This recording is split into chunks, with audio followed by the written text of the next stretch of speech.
They are made out of meat by Terry Bisson. Someone did a radio play of this. They're made out of meat. Meat. Meat? They're made out of meat. Meat? There's no doubt about it. We picked several from different parts of the planet, took them aboard our recon vessels, probed them all the way through. They're completely meat. That's impossible. What about the radio signals? The messages to the stars. They use the radio waves to talk, but the signals don't come from them. The signals come from machines. So who made the machines? That's who we want to contact. They made the machines. That's what I'm trying to tell you. Meat made the machines. That's ridiculous.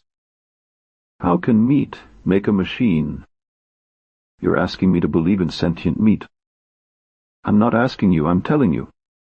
These creatures are the only sentient race in the sector, and they're made out of meat. Maybe they're like the Orphalai. You know, a carbon-based intelligence that goes through a meat stage. Nope. They're born meat, and they die meat. We studied them for several of their lifespans, which didn't take too long. Do you have any idea of the lifespan of meat? Okay, maybe they're only part meat. You know, like the Weddelley. A meathead with an electron plasma brain inside. Nope. We thought of that, since they do have meatheads like the Weddelley. But I told you, we probed them. They're meat, all the way through. No brain? Oh, there is a brain, all right. It's just that the brain is made out of meat. So, what does the thinking? You're not understanding, are you? The brain does the thinking. The meat. Thinking meat. You're asking me to believe in thinking meat. Yes, thinking meat.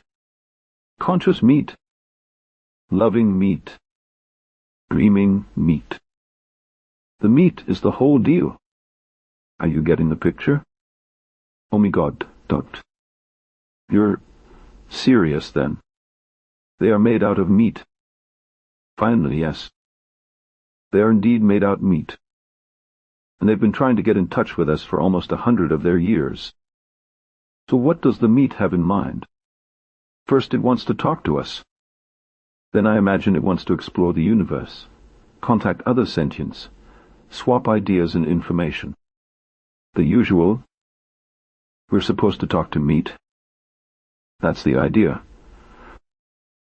That's the message they're sending out by radio. Hello. Anyone out there? Anyone home? That sort of thing.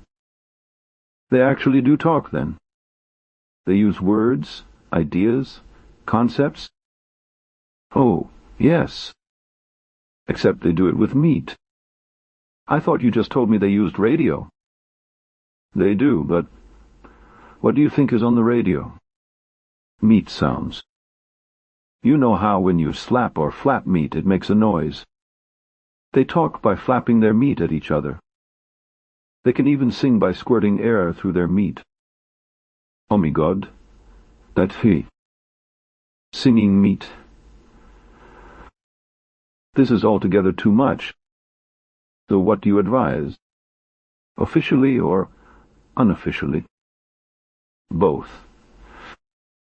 Officially, we are required to contact, welcome and log in any and all sentient races or multi-beings in this quadrant of the universe, without prejudice, fear, or favor. Unofficially, I advise that we erase the records and forget the whole thing. I was hoping you would say that.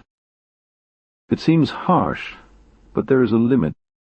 Do we really want to make contact with meat? I agree 100%. What's there to say?